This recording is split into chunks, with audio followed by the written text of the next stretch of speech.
ये भी समझते हैं कि कौन लोग फोकस कर पाते हैं, कौन नहीं कर पाते हैं। व्यवसाय आत्मिका बुद्धि एक कुरुनंद बहु शाखा ही अनंत, अनंत शाखाओं में बुद्धि उसकी विभाजित हो जाती है, जिसके पास एक क्लियर पर्पस और डायरेक्शन नहीं रहता है। So lack of direction problem है, लैक ऑफ फोकस प्रॉब्लम नहीं है। फोकस बाद में आता है, पहले डायरेक्शन आता है।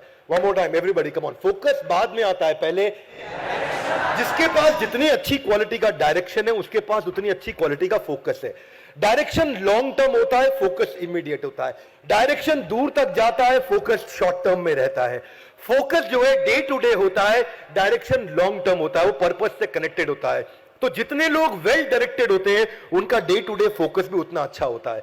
फोकस बिना डायरेक्शन के लंबा समय टिकता नहीं है जब तक पर्पस नहीं होता है। जैसे कई बार क्या होता है, अगर आप देखेंगे ध्यान से कि अलेक्जेंडर ग्राहम बेल, उनका लॉन्ग टर्म डायरेक्शन अच्छा था, इसीलिए उनकी इमीडिएट क्वालिटी ऑफ फोकस भी अच्छी थी।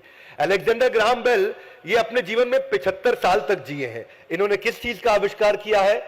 टेलीफोन का, सबको मालूम है। ग्राहम बेल 75 साल की उम्र में 20 साल उन्होंने पढ़ाई किया और 30 साल एक इन्वेंशन के पीछे लगे रहे, उस एक इनोवेशन के पीछे लगे रहे। वो 30 साल उन्होंने उसमें समय लगाया।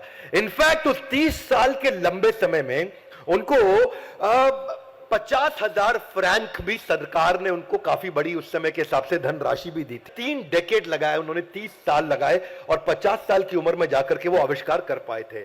उनको पर वो आविष्कार करने से पहले वो अपने ऑफिस में आखिरी समय में बहुत समय लगाते थे, बहुत घंटों घंटों घंटों घंटों घंटों लगाए रखते।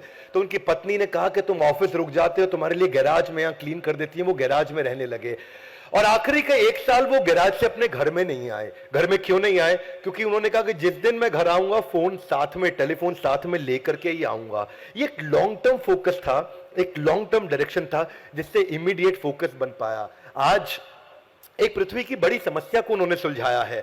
इसमें ये जो बहुशाखा अनंत अनंत डायरेक्शन में जाती है, वो आउटकम है of not having focus. If you have too many focus it simply means you have no focus.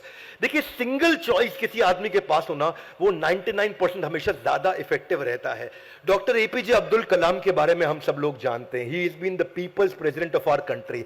APJ Abdul Kalam 32 साल के थे जब उनके रिश्तेदारों ने, उनके घर वालों ने उनकी सगाई तय कर दी थी। पर उस समय वो रॉकेट के उस आविष्कार के पीछे लगे थे जिसके चक्कर में वो काफी ज्यादा डीपली एब्जॉर्ब थे और अपनी एंगेजमेंट में जाना भूल गए थे। और बेचारे उनकी शादी भी नहीं हुई इस चक्कर में। उनसे बाद में किसी ने पूछा आपने शादी नहीं क्यों नहीं करी? बोले मैं भूल गया शादी करना, मुझे याद ही नहीं रहा शादी करना, है ना। क्यों नहीं याद रहा? ये शादी का याद, रिश्तों का याद इसीलिए आता है क्योंकि हमारे पास कोई डायरेक्शन नहीं है जिसको हम याद करते हो कंटिन्यूसली, कोई फोकस नहीं है कंटिन्यूसली।